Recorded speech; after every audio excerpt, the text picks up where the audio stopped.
the Millie Tyler Show. You're about to see something you never seen before. Don't listen to the people saying fear the pro. Welcome to the Millie Tyler Show. Welcome back to Night Child Reviews. Today I just want to ask you about a very special moment in your life.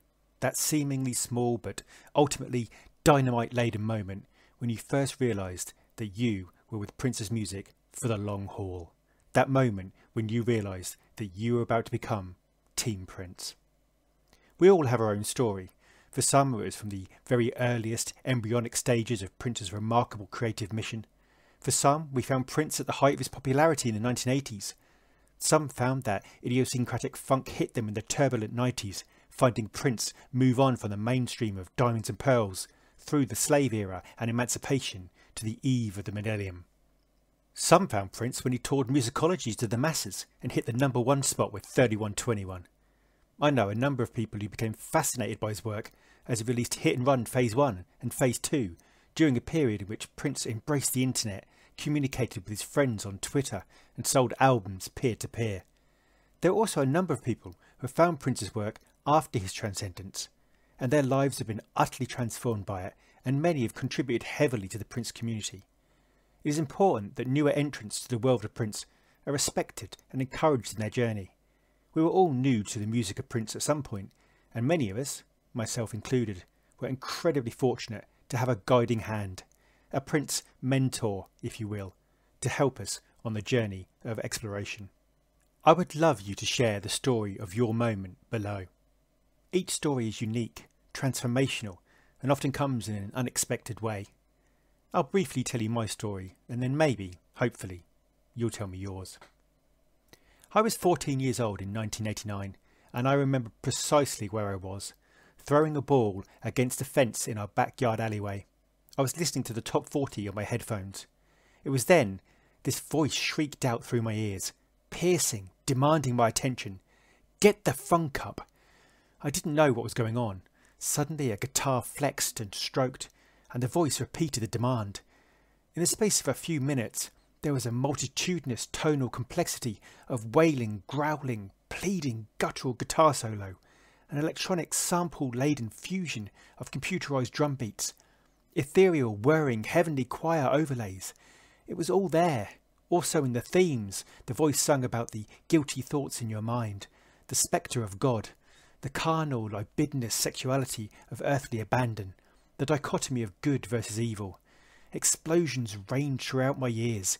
The song ended and a manic laugh remained until a deep voice ordered the voice to stop. This experience truly did not compute. Whose voice was this? What was the band? Who were they all? They sounded so confident, so swaggering, so sure in their execution of this track. And then the DJ uttered those immortal, well at least to me, lines.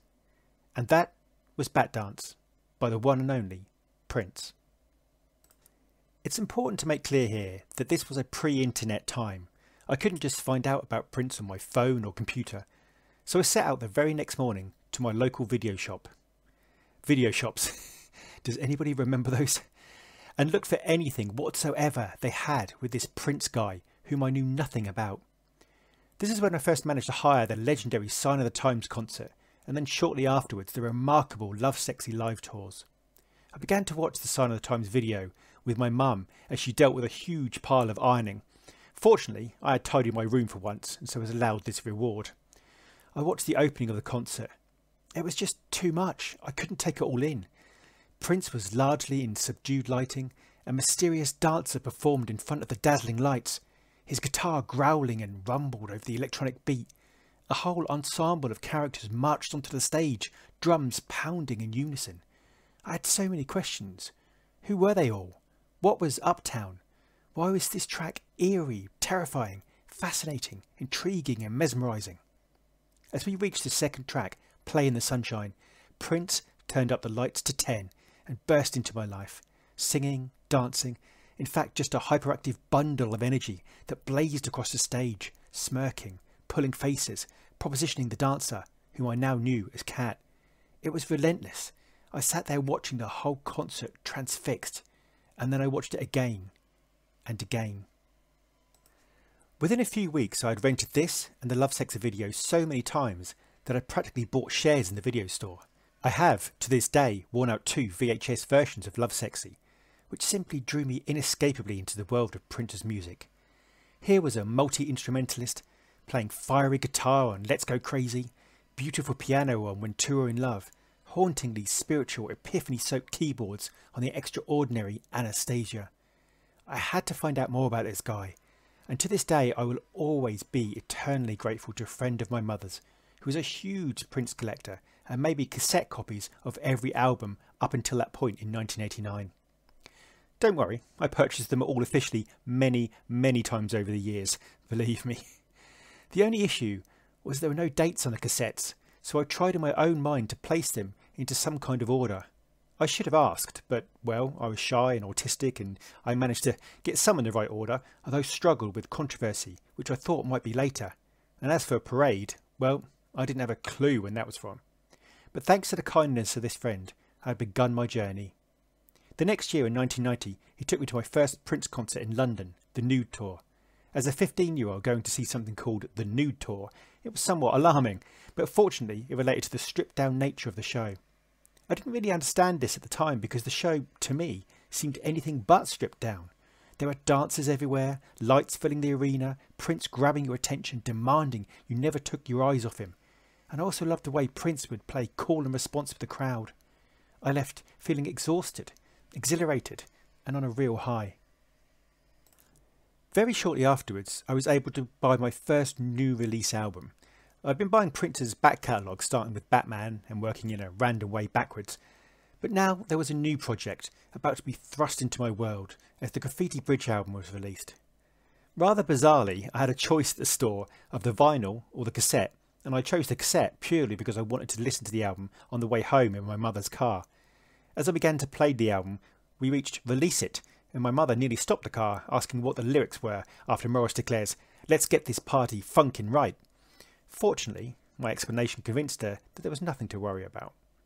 A few months later, the film was released, and my journey was at the point of no return. I was Team Prince from now on. Prince's work has changed my life. It has allowed me to interact with some of the most fascinating, funny, warm and loving people in the amazing Prince community. I've had the joy of each new project, tour, shared experience for over 30 years now. From the huge bandstanding productions of the Diamonds and Pearls Extravaganza Tour, to the electrically charged atmosphere of the London 21 night shows at the O2, to the stunning 2014 hit and run shows where Prince blew the roof off with his guitar, to the absolute world event brilliance that was the 2007 Super Bowl show. And 30 years on, honestly, I feel I have barely scratched the surface of all this remarkably talented genius has created and given to this world. But for now, I must stop, as I will talk endlessly about his work forever. So for now, there is just one more question. When did you become forever Team Prince? What's your story?